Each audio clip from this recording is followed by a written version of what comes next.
नमस्कार दोस्तों, मैं Bhupesh Dewangan career academy YouTube channel पे आप सभी का हार्दिक स्वागत करता हूँ। आज जो मैं वीडियो बनाने वाला हूँ वो जस्ट पिछले ही ईयर का जो पेपर 2 था, ठीक है ना, सीजीटीईटी पेपर 2 था, पेपर सेकंड था, उसका विज्ञान का मैं बना रहा हूँ साइंस का, जो कि बहुत ही इंपॉर्टेंट क्वेश्चन है दोस्तों। एक बार देख के जरूर जाइएगा इसको। देखिए इसमें जो क्वेश्चन है 121 से स्टार्ट हो रहा है, इधर तो क्या है, मैथ से है, ठीक है ना। देख लीजिए मैथ से है, तो यहाँ से स्टार्ट हो रहा है साइंस पोर्शन का। देखिएगा कितना क्वेश्चन बना बना पा रहे हैं आप लोग, ठीक है ना। दोनों दोनों मीडियम में दिखा रहा हूँ इधर। फर्स्ट क्वेश्चन है, तरल पदार्थों के मिश्रण से घटकों को अलग करने के लिए इस्तेमाल की जाने वाली पृथक्करण तकनीक कहलाती है, क्या कहलाती है? आसवन, प्रभाजी आसवन, क्रिस्टलीकरण व ऊर्ध्वपातन, क्या कहलाती है? देख लीजिए। तो इसका आंसर क्या होगा? ये बी वाला, फ्रैक्शनल डिस्टिलेशन, मतलब प्रभाजी आसवन कहलाता है दोस्तों। बहुत इंपॉर्टेंट है, इंग्लिश मीडियम वाले इंग्लिश में देख सकते हैं। चलिए, इसका मैं ज़्यादा डिस्कशन नहीं करूँगा, टाइम कम है, ठीक है ना। चलिए, उसके बाद है, एक अनुचुंबकीय पदार्थ की पारगम्यता क्या होती है बताइए? तो क्या होती है दोस्तों? वो है एक से अधिक होती है। बहुत इंपॉर्टेंट है, ये सिंपल सा क्वेश्चन है, गलत नहीं होना चाहिए। उसके बाद है 123वां नंबर क्वेश्चन है, दो पिंड एक समान रूप से एक दूसरे की ओर गति करते हैं, उनके बीच की दूरी 6 मीटर प्रति सेकंड की दर से घटती है।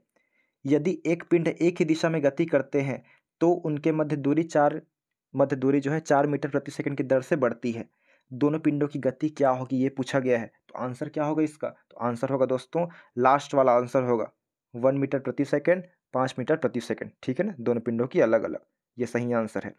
उसके बाद है 124वां नंबर क्वेश्चन, निम्नलिखित में से कौन सा यौगिक का सही उदाहरण है? तो इसका सही आंसर क्या होगा बताइए? जल वायु शक्कर होगा फर्स्ट ऑप्शन, सेकेंड ऑप्शन है ऑक्सीजन शक्कर जल है, थर्ड ऑप्शन है जल नमक वायु है, और फोर्थ ऑप्शन है जल नमक शक्कर है। तो इसका सही आंसर क्या होगा बताइए? इसका सही आंसर होगा दोस्तों, सिंपल सही क्वेश्चन है, सबसे बन जाना चाहिए, जल नमक एवं शक्कर, ठीक है। क्वेश्चन बहुत इंपॉर्टेंट क्वेश्चन है। चलिए आगे देखते हैं अब। इंग्लिश मीडियम वाले इंग्लिश में देख सकते हैं, या फिर बहुत सारे चीज़ क्या है इंग्लिश से ही समझ आती है, इसलिए दोनों लैंग्वेज यहाँ पे दिखा रहा हूँ मैं आपको। त्रिभुज का गुरुत्व केंद्र उसके खालिस्तान बिंदु पर स्थित होता है, कहाँ स्थित होता है बताइए? कर्ण के प्रतिच्छेदन पर, या उसकी ऊंचाई के प्रतिच्छेदन पर, या कोणों के द्विभाजक के प्रतिच्छेदन पे, तीक की माध्यिका के संगमन पर। मैं क्लास में बहुत ही अच्छे से समझा चुका हूँ, इसको गलत नहीं करना है दोस्तों, ठीक है। मैं वीडियो देख लीजिएगा।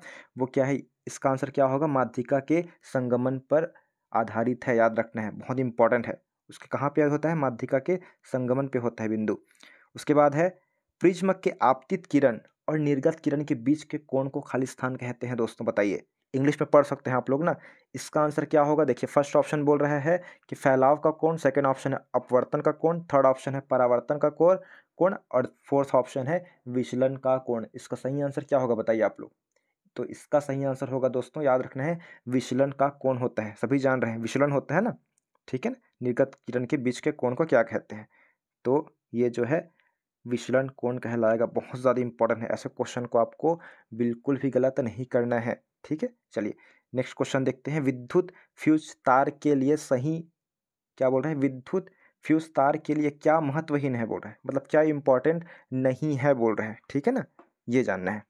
तो फर्स्ट ऑप्शन है तार का विशिष्ट प्रतिरोध, तार की त्रिज्या, तार से बहने वाली धारा और तार की लंबाई। क्या इसमें जरूरी नहीं है, ये हमको निकालना है, तो बताइए इसका आंसर क्या हो सकता है? एक बार फिर से देख लीजिए क्योंकि बहुत ज़्यादा इंपॉर्टेंट है। तार की लंबाई इसमें जरूरी नहीं है दोस्तों, याद रखेंगे, ठीक है, महत्वहीन है, कोई मतलब नहीं है। उसके बाद है, सोडियम का प्रतीक क्या है? तो सोडियम का प्रतीक आप लोग सभी जानते हैं क्या है, वो है Na है, ठीक है। चलिए नेक्स्ट क्वेश्चन है, एक दोहरे उत्तल लेंस की सतहों की वक्रता त्रिज्या क्रमशः 20 सेंटीमीटर और 40 सेंटीमीटर है, इसकी फोकस दूरी 20 सेंटीमीटर है, लेंस के पदार्थ का अपवर्तनांक क्या होगा? ये हमसे क्वेश्चन पूछ रहा है, ठीक है ना। इसका भी मैं, टाइम बहुत कम है, आप लोग का एग्जाम कल है, इसलिए बहुत सारे स्टूडेंट लोग मैसेज भी करते हैं, सर इसमें जो आप लोग एमसीक्यू कराते हैं, आप एमसीक्यू करा रहे हैं, सिर्फ आंसर बताइए, हम लोग कर लेंगे करके, ठीक है ना। तो इसलिए मैं उन्हीं लोग की बात मान रहा हूँ, नहीं तो मैं तो क्या है डिस्कस करता हूँ, लेकिन उस पर क्या है बहुत टाइम लग जाता है, ठीक है ना। देख लीजिए प्रीवियस ईयर क्वेश्चन है, पिछला टाइम आया हुआ था सीजीटीईटी एग्जाम पेपर 2 में, साइंस का प्रश्न है, 5/3 इसका सही आंसर होगा। उसके बाद है, निम्नलिखित में से कौन सी विकिरण ऊष्मा अंतरण के गुणांक की इकाई है बताइए? तो इसका सही आंसर क्या होगा जल्दी बताइए? W/m², W/m² के, W/m के, W/k। आप लोग कमेंट के माध्यम से साथ साथ बताते जाइए। तो इसका सही आंसर क्या होगा, W/M²K।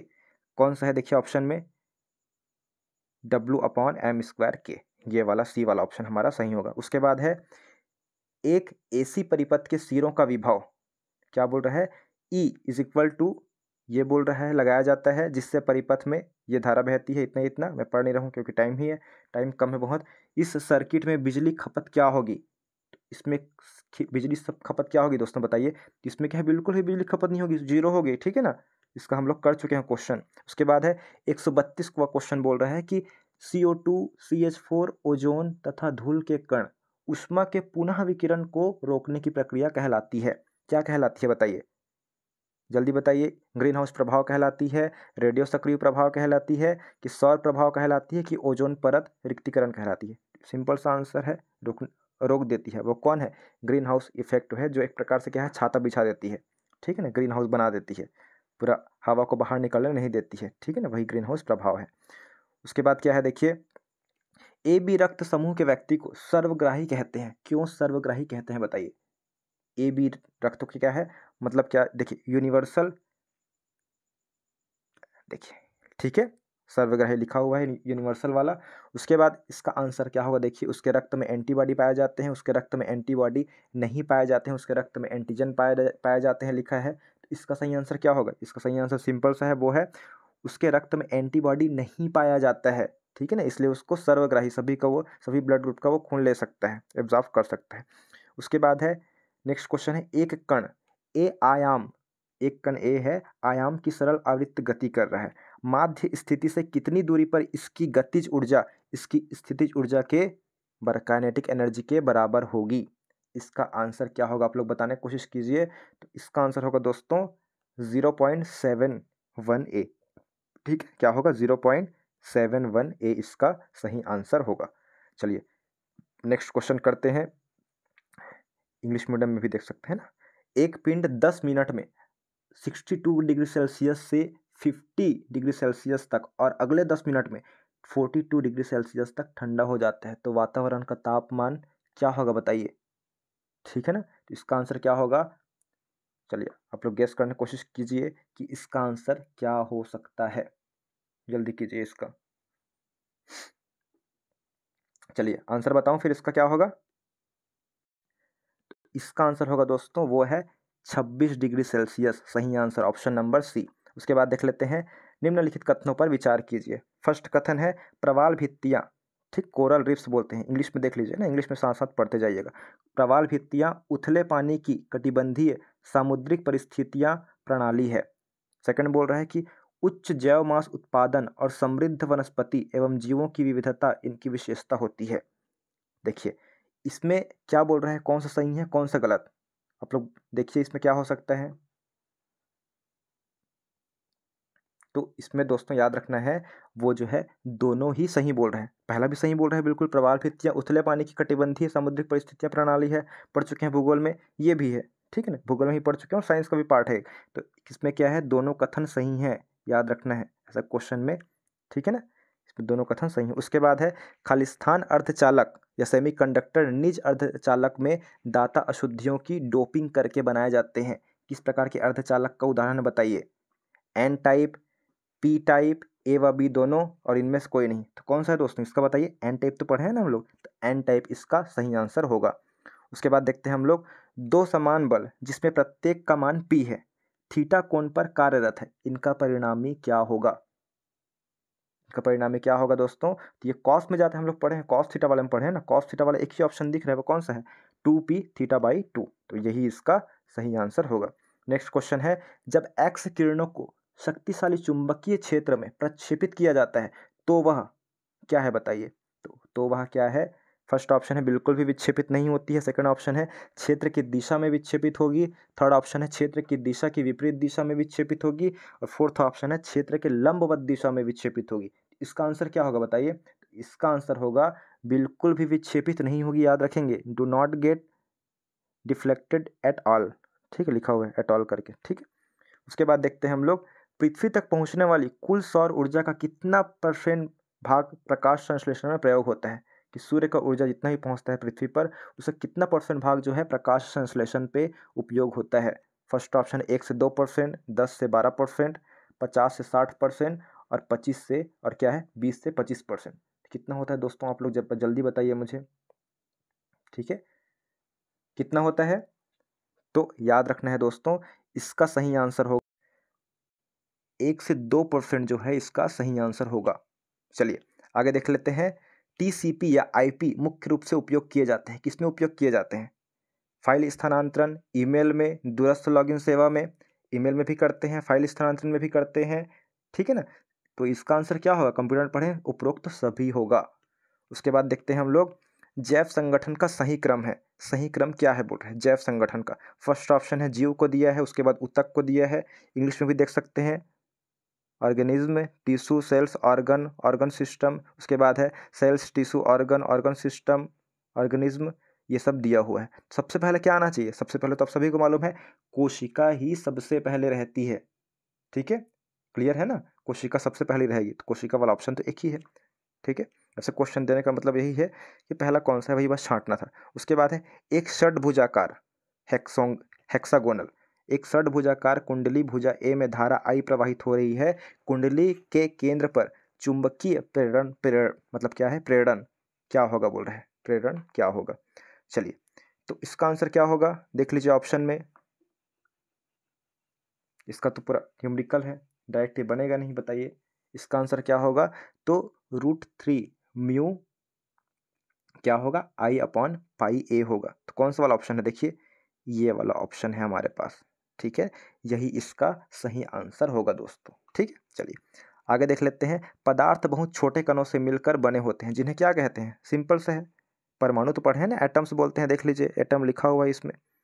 उसके बाद है न्यूक्लियॉन प्रतिनिधित्व करता है, किसका करता है जी, ये भी है, जो न्यूक्लियॉन है या केंद्रक है वो क्या किसका प्रतिनिधित्व करता है, P+N का करता है, प्रोटॉन और न्यूट्रॉन को, यही तो पढ़े हैं ना।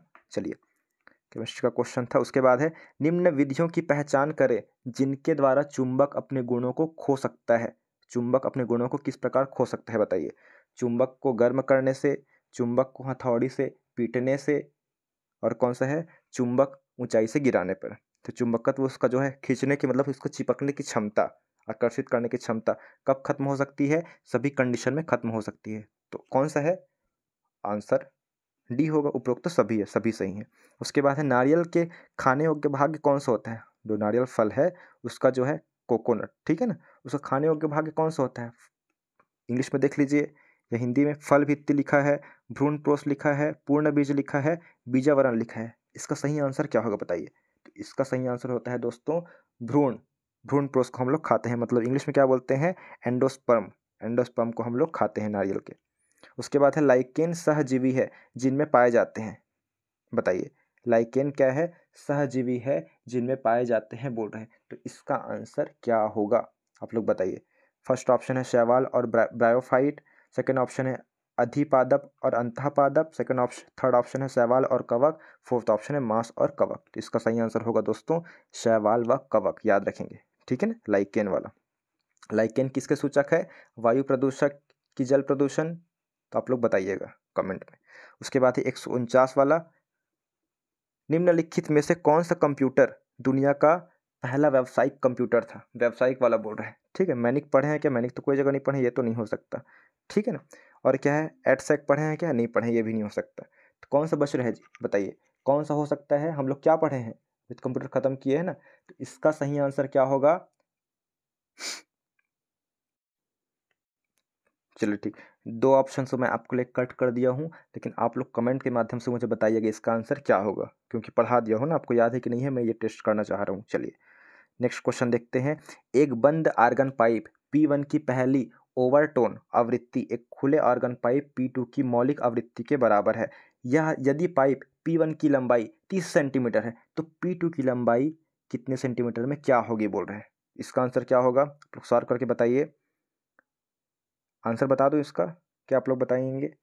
चलिए इसका आंसर जो है 20 होगा, बता देता हूँ क्या होगा दोस्तों, इसका आंसर होगा 20 होगा, ठीक है। चलिए इसके बाद हो गया कि और बचा हुआ है, उसके बाद जो है हमारा क्वेश्चन खत्म हो गया। सोशल साइंस वाला वीडियो मैं बना चुका हूँ, उसको देख लीजिएगा जो लोग वो सब्जेक्ट वाले हैं। थैंक यू सो मच दोस्तों।